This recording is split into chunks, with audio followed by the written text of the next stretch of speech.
KGF chapter 2 के and में Rocky पानी में डूबकर मर जाता है। फिर मूवी के एंड में एक सीन में केजीएफ चैप्टर 3 के आने का इशारा मिलता है। अगर रॉकी मर गया है तो केजीएफ चैप्टर 3 में क्या होने वाला है, क्या रॉकी उसमें वापस जिंदा होगा या नहीं, और प्रभास की सलार मूवी का केजीएफ से क्या कोई कनेक्शन है या नहीं, और केजीएफ चैप्टर 3 की स्टोरी क्या होने वाली है, इस पर पूरा डिटेल में आपको बताने वाले हैं। तो वीडियो देखते रहिए और सब्सक्राइब कर बेल आइकन भी प्रेस कर लें। अगर आपने केजीएफ चैप्टर 1 और चैप्टर 2 देख ली है तो केजीएफ की दुनिया में आप शामिल हो चुके हैं और केजीएफ और रॉकी का क्रेज आप पर भी चढ़ चुका होगा, क्योंकि ये मूवी इतनी एंगेजिंग और दमदार है कि ऑडियंस में ये एक कनेक्शन बना चुकी है। लोगों में इसका क्रेज भी बड़ा जबरदस्त है। अब अगर ऐसे में मेकर्स केजीएफ चैप्टर 2 बनाकर मूवी का एंड कर देते हैं और आगे इसके सीक्वल्स नहीं बनाते हैं तो मेकर्स के हाथ से केजीएफ चली जाएगी और केजीएफ जिसका क्रेज फैंस में बहुत हाई है उसे मेकर्स खो देंगे। अगर मेकर्स एक नई और फ्रेश मूवी बनाते हैं तो वापस इन फैंस को उससे जोड़ा नहीं जा सकता और इतने बड़े फैन बेस को मेकर्स खो देंगे। इसीलिए मेकर्स केजीएफ के इतने बड़े फैन बेस को खोना नहीं चाहते हैं। इसलिए केजीएफ 2 के एंड में केजीएफ चैप्टर 3 का क्लू जोड़ दिया गया ताकि जो क्रेज केजीएफ 2 के लिए था उसे केजीएफ 3 पर शिफ्ट किया जा सके और डेफिनेटली केजीएफ 3 केजीएफ 2 से भी बड़ी ब्लॉकबस्टर हिट होगी। केजीएफ चैप्टर 2 में क्लू मिलते ही इंटरनेट पर केजीएफ चैप्टर 3 को लेकर प्रिडिक्शंस लगने लग गए और चैप्टर 3 की स्टोरी भी निकलकर सामने आने लगी। हालांकि ऑफिशियल तो चैप्टर 3 के बारे में कुछ भी निकलकर सामने नहीं आया है, लेकिन चैप्टर 2 में ऐसे बहुत से छोटे छोटे क्लूज छोड़े गए हैं जिनसे केजीएफ चैप्टर 3 की स्टोरी शुरू होने वाली है। उन्हीं क्लूज से हम केजीएफ चैप्टर 3 की कहानी को सामने ला रहे हैं। तो शुरुआत करते हैं केजीएफ चैप्टर 2 में छोड़े गए वो सवाल जो अभी भी अधूरे हैं, जिनको केजीएफ चैप्टर 3 में दिखाया जाने वाला है। केजीएफ चैप्टर 2 और चैप्टर 1 में रॉकी अपनी माँ से एक वादा करते दिखाई देता है कि वो एक दिन दुनिया का सबसे अमीर और सबसे पावरफुल आदमी बनेगा, लेकिन केजीएफ 2 में रॉकी केवल भारत का ही सबसे पावरफुल क्रिमिनल बना था, दुनिया का नहीं। तो यहाँ जवाब मिलता है कि रॉकी का वादा अभी भी अधूरा है। वहीं केजीएफ चैप्टर 2 में रॉकी अपनी माँ को पूरी दुनिया का सोना लाकर देने का वादा करता है, लेकिन केजीएफ 2 में रॉकी केवल भारत के केजीएफ का ही सोना हासिल कर पाता है। इसलिए अपनी माँ से किए गए ये 2 वादे पूरे किए बिना रॉकी मर तो नहीं सकता।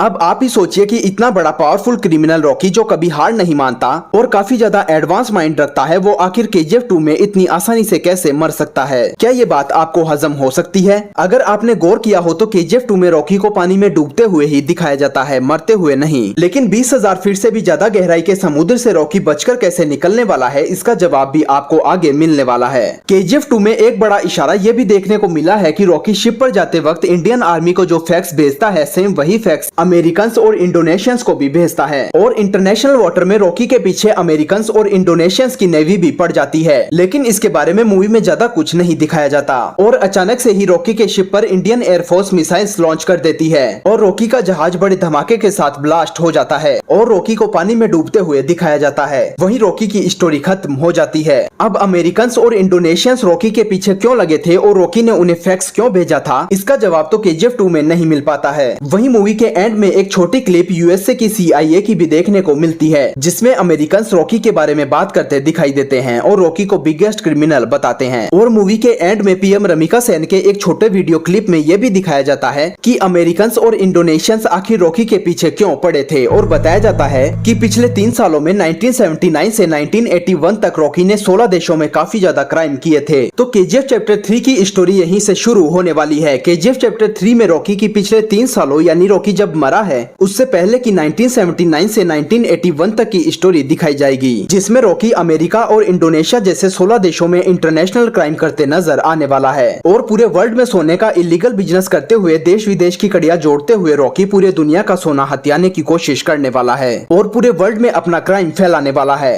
केजीएफ 2 में जैसे भारत सरकार के विरुद्ध क्राइम करते हुए रॉकी इंडिया का बिगेस्ट क्रिमिनल बन जाता है, वैसे ही केजीएफ 3 में रॉकी इंटरनेशनल लेवल पर गोल्ड का इलीगल सप्लाई और बिजनेस करते हुए दिखेगा और इनायत खलील जो केजीएफ 2 में जिंदा बचा हुआ था उसकी एंट्री केजीएफ 3 में भी होने वाली है और हो सकता है कि केजीएफ 3 में इनायत खलील रॉकी के हाथों मारा जाए। केजीएफ चैप्टर 3 में इंडिया, यूएसए और इंडोनेशिया जैसे 16 देशों के बीच जंग छिड़ सकती है। तो केजीएफ चैप्टर 3 चैप्टर 2 के मुकाबले काफी ज्यादा महंगी और बड़े स्केल की मूवी होने वाली है, क्योंकि मूवी में इंटरनेशनल लेवल पर फॉरेन कंट्रीज की शूटिंग दिखाई जाने वाली है जो पूरी तरह हॉलीवुड स्टाइल में शूट होगी और मूवी में एक्शंस और वीएफएक्स भी बहुत ज्यादा टॉप रेटेड देखने को मिलने वाले हैं। अब यहाँ बड़े अनुमान ये भी लगाए जा रहे हैं कि केजीएफ चैप्टर 3 में रॉकी पानी में डूबता नहीं है बल्कि पानी से बचकर निकल जाता है। अब रॉकी इतने गहरे पानी से बचकर कैसे निकलने वाला है ये भी जानने की कोशिश करते हैं। जब रॉकी पानी में डूबता है और वहाँ अमेरिकन और इंडोनेशियंस की नेवी रॉकी के पीछे आती है तो यहाँ प्रिडिक्शन ये लगाए जा रहे हैं कि केजीएफ चैप्टर 3 में रॉकी जिंदा बच निकलता है, क्योंकि जब रॉकी का जहाज ब्लास्ट होता है तो रॉकी मरता नहीं है, केवल उसे पानी में डूबते हुए ही दिखाया जाता है। और मूवी में ये बोलते हुए भी लास्ट सीन में बताया जाता है कि जहाँ रॉकी डूबता है वहाँ गहराई 20,000 फीट से ज्यादा है, जहाँ से इंडियन नेवी के हाथ कुछ भी नहीं लगता, मतलब कि रॉकी की डेड बॉडी भी उन्हें नहीं मिलती। और वहाँ से रॉकी को अमेरिकन सी पनडुब्बी के जरिए बाहर ले जाते हैं और इस तरह रॉकी जिंदा बच निकलता है। इसीलिए पूरी प्लानिंग से केजीएफ 2 के एंड में रॉकी अपने दिमाग का यूज करते हुए पूरी सूझबूझ से अमेरिकन और इंडोनेशियंस को फैक्स भेजकर बुलाता है ताकि रॉकी वहाँ से किसी तरह बचकर निकल सके। और इसी तरह रॉकी की स्टोरी केजीएफ 3 में आगे बढ़ने वाली है। तो केजीएफ चैप्टर 3 बहुत बड़े लेवल की मूवी होने वाली है, जिसमें अब तक दिखाए गए रॉकी को और भी ज्यादा बड़ा पावरफुल क्रिमिनल दिखाया जाएगा, जिसका खौफ पूरे वर्ल्ड में देखने को मिलेगा। और रॉकी कैसे अपनी माँ से किए गए वादे को कि वो एक दिन दुनिया का सबसे अमीर और पावरफुल आदमी बनेगा उसे पूरा करते हुए दिखाई देने वाला है। वहीं कुछ खबरें प्रभास की आने वाली सलार मूवी की भी निकल कर आ रही है कि सलार मूवी का कनेक्शन केजीएफ से हो सकता है। केजीएफ 2 में जो छोटा लड़का फरमान अधीरा को पुल पार करने से रोकता है और अधीरा उसे मार देता है, लेकिन क्लियरली उसे मरते हुए नहीं दिखाया जाता